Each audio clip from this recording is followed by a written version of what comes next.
Hello and welcome back.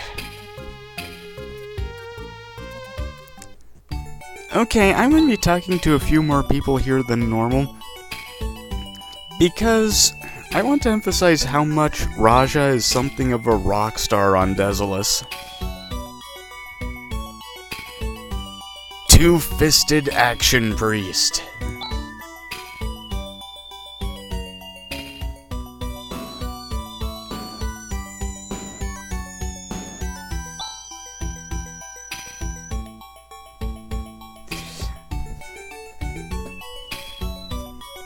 Oh, they know him just fine. Wait, this time? Raja has adventured before?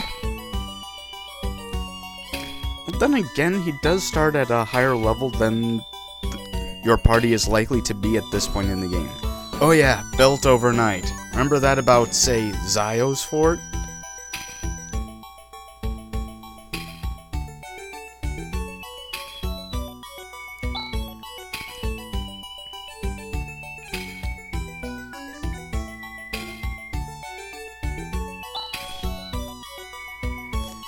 Yeah, the fun I've had with snow has tended to decrease the more I've had to actually shovel it.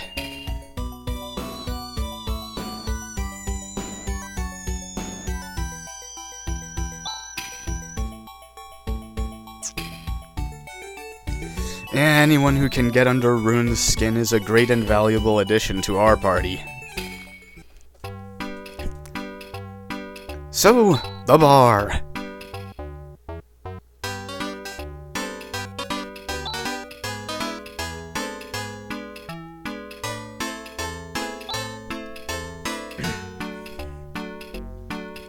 Okay, so Guillermo works like Grandfather Doran, only he actually has useful information for us.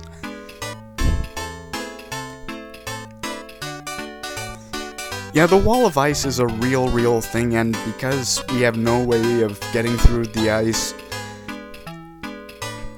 we're actually only able to visit a couple of towns on Desolus right now.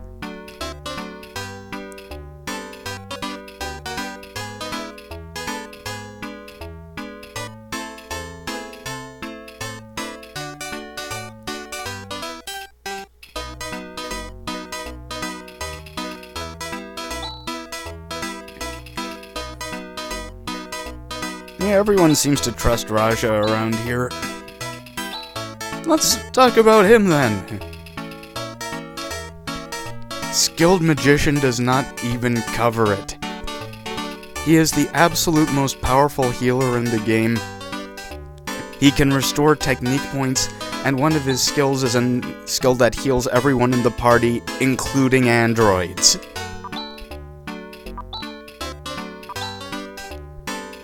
Yes, thank you. Town of Tyler.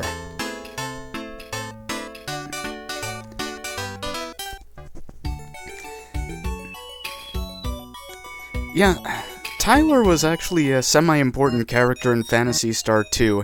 He's the guy who rescued Rolf and his party from the artificial satellite Gyra before it crashed into Palma, exploding both itself and the planet. And I left this little shopping thing in here because I wanted to talk about something else. Apparently in the production notes, Rika was actually originally supposed to have a winter outfit for tromping around Desolus in.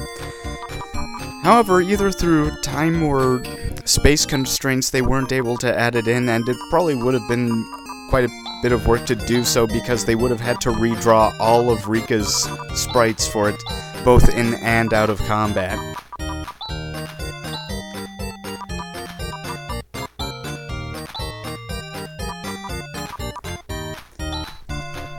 Looking at some of the storyboards, which are now being included in the bonus section, there are quite a few scenes and stuff that didn't actually make it into the final game. A few panels here and there, such as Chaz getting all blush-faced the first time he sees Rika down in the bioplant. This behind-the-scenes production stuff really interests me. And I'm glad that, since we live in the internet age, I can actually get a hold of some of these images to take a look at and show you people, all in the thread.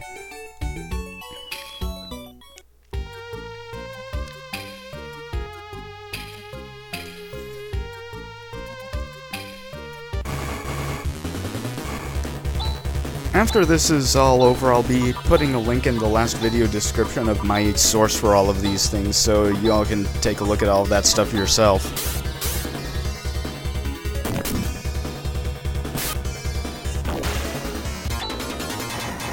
In any case, on Desolus, basically everything that was weak to fire... everything that was weak to Watt is now weak to fire.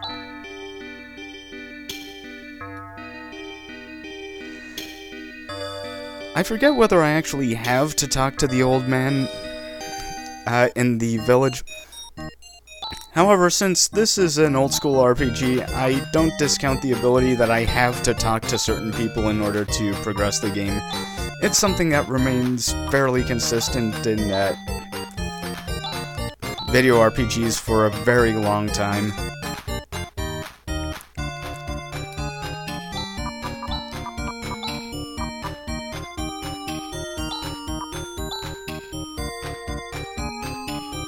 Okay, new armor for Chaz, Rika, and Rune.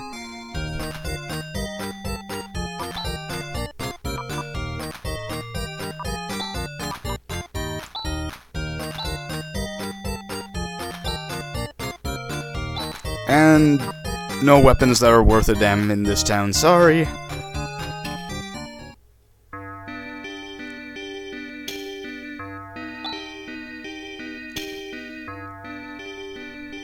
Yeah, that's true, the place was a snowball even when the climate systems were working.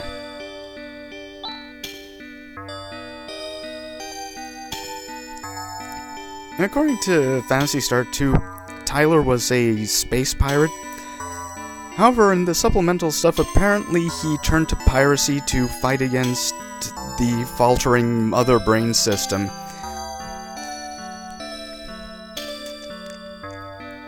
Apparently the government of Parma that ruled the rest of the Algo system was very oppressive. Remember, they did completely terraform the planet Motave, even though it destroyed the natural environment and actually forced the native Motavians to adopt an agricultural revolution out of sheer necessity.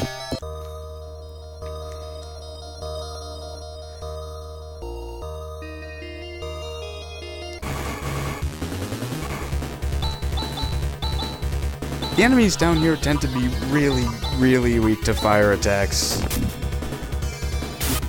We are really in no danger for the most part.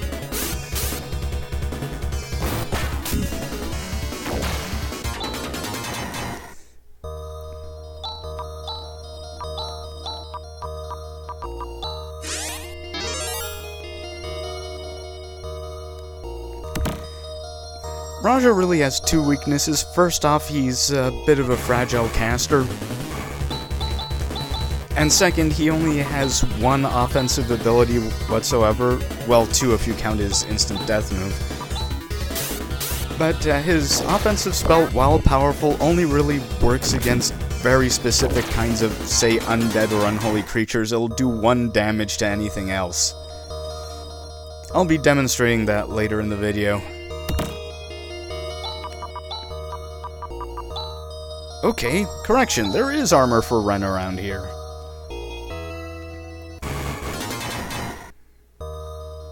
Oh yeah, the frogs sometimes use, like, a sleeping gas attack that affects everyone. Except androids. Androids are generally immune to status ailments.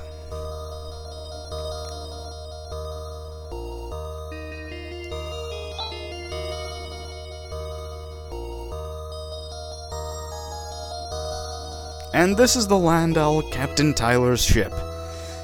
I don't really think he should have just left this thing just laying around.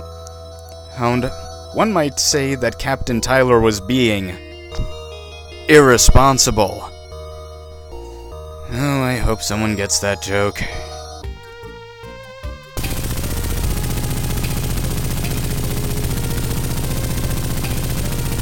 So, second spaceport, same as the first. Recovery pads. Don't see why they need 2 of them. It's not like this is a multiplayer game. And Takuran.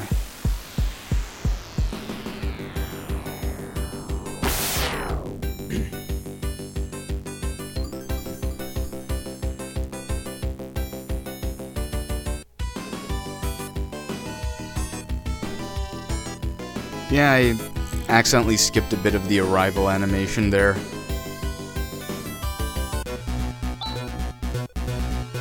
Now, I'm just coming here to trigger the story dialogue. The rest of this video is going to be about something else. You see, as I said before, as you advance in the game, you uncover more missions at the Hunters Guild. So that's what we're going to do right now.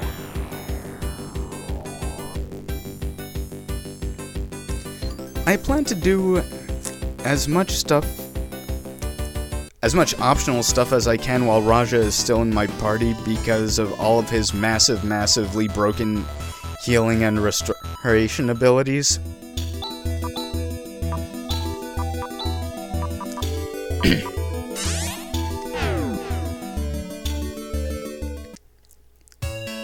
If you thought I abused Rune when he first joined my party, you haven't seen anything yet.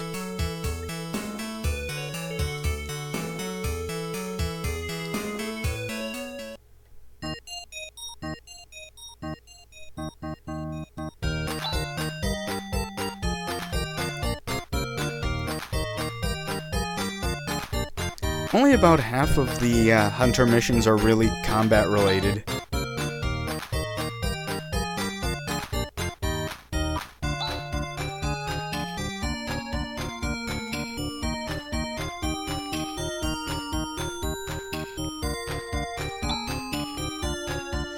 Yeah, this may seem a little asinine, in fact, even the game kind of admits it, but I did promise you I'd be doing all this optional stuff for the sake of the video.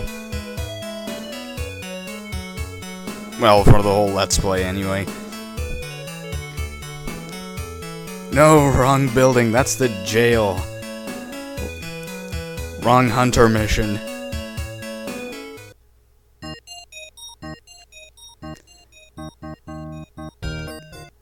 That's not proper either.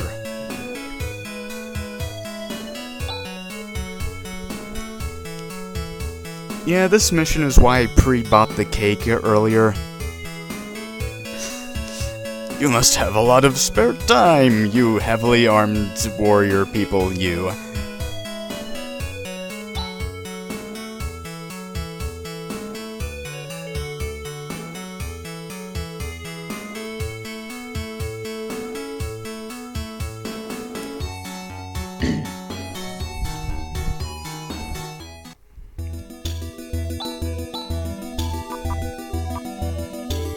Yeah, even though I really like how fast the walking speed is in this game, especially compared with earlier Final Fantasy and Phantasy Star games, the fast travel edition really makes this sort of thing a lot easier on my patience.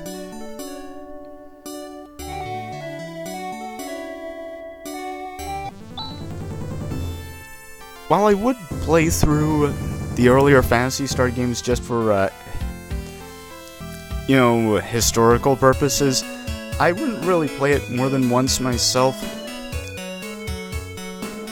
because the earlier Phantasy Star games are very, very grind-heavy games. The way I figure it when it comes to RPG design, grinding can be either necessary or onerous, but not both. To give you an example, in the East games, grinding is generally necessary. There are a number of bosses in this series that are basically, you must be this tall to win. However, it's generally quick and easy to get yourself up to the levels you need. Combat is very quick. Monsters are not few and far between. That sort of thing. On the other end, in, say, Front Mission 3, grinding is onerous but not particularly necessary, because while grinding doesn't give you that much rewards for the time you spend doing it, the game generally gives you all of the pieces, right, all of the resources you need to finish the game just by playing through the regular story.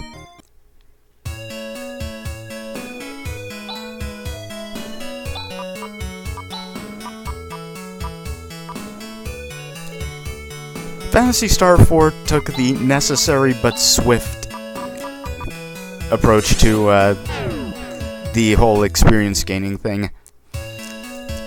When I've had to grind, it has never taken particularly long.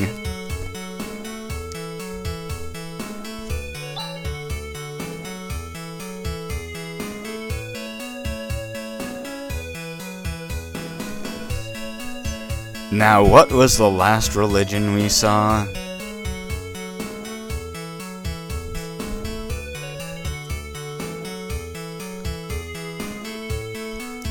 The Academy's reputation being the first priority? Apparently that's just a little bit realistic.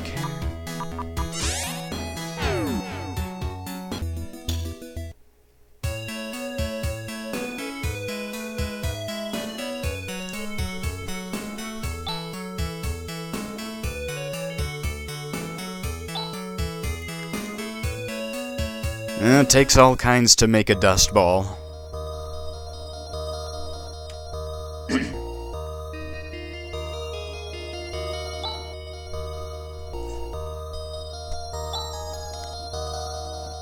Oh, there we go.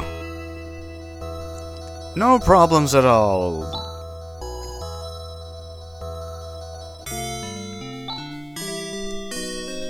Problems. Souvenir to the rescue.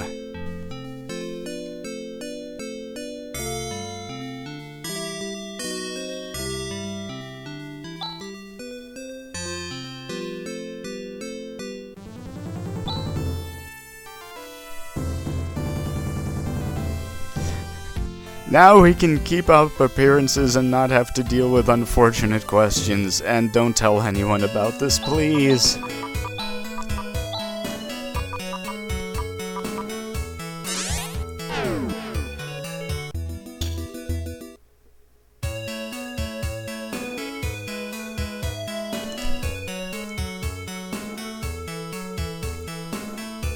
While the hunter missions do unlock gradually, I will actually only be doing the last 4 fairly close to the end of the game. I'd like to do all those in one go, just so I can do the rest of the story rather uninterrupted.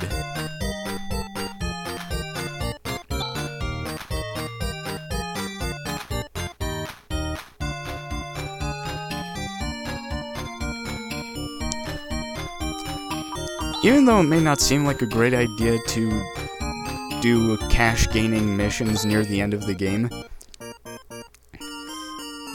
there are actually useful things you can spend money on, because late in the game, you will actually be able to buy the do items, which allow things like healing every member of the party except for Ren, and, reviving downed party members to full hit health from flatlining.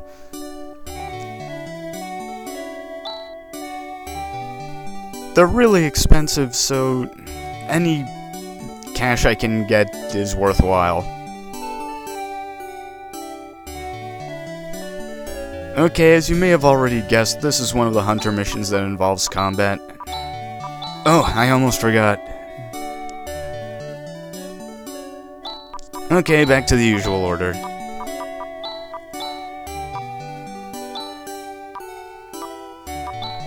By the way, you may have noticed that Raja isn't in the group picture at the top of the thread.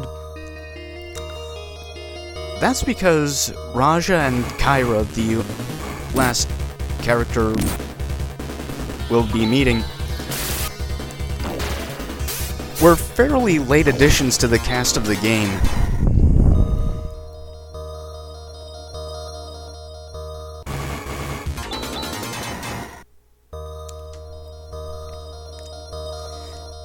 those slugs there are really the only enemies to be found down here. They are no threat to us at all.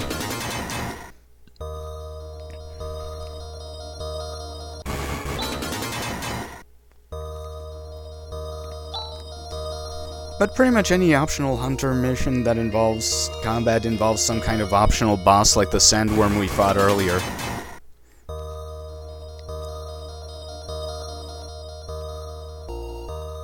I keep forgetting there's no actual treasure down here.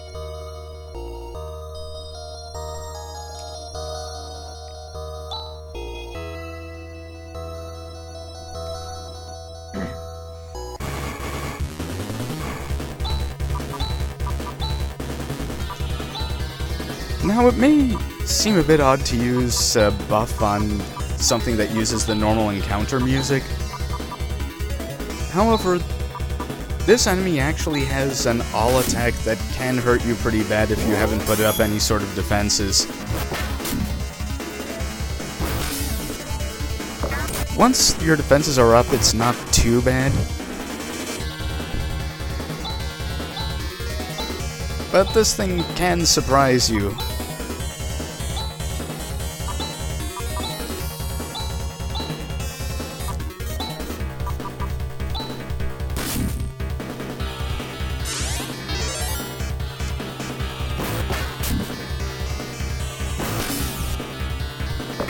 The actual boss itself doesn't really require any more special techniques than you've had for bosses so far. Just smack it around with whatever you feel is best.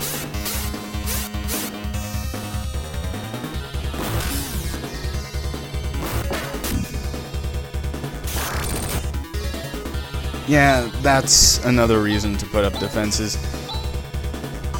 Without Debon up, Rune would have been flatlined pretty much certainly.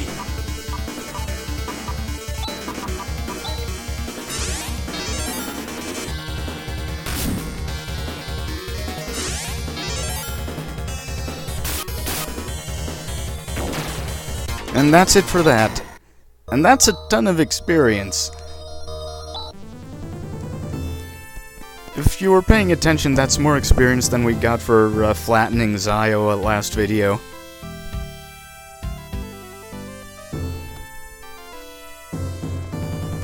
In any case, I promise we'll be speeding along with the story next video.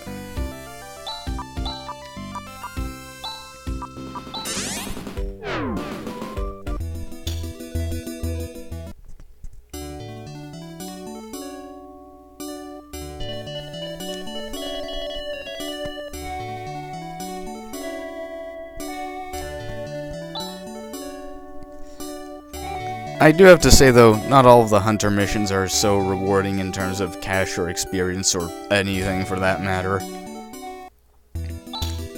So that's the end of this video, and see you next time.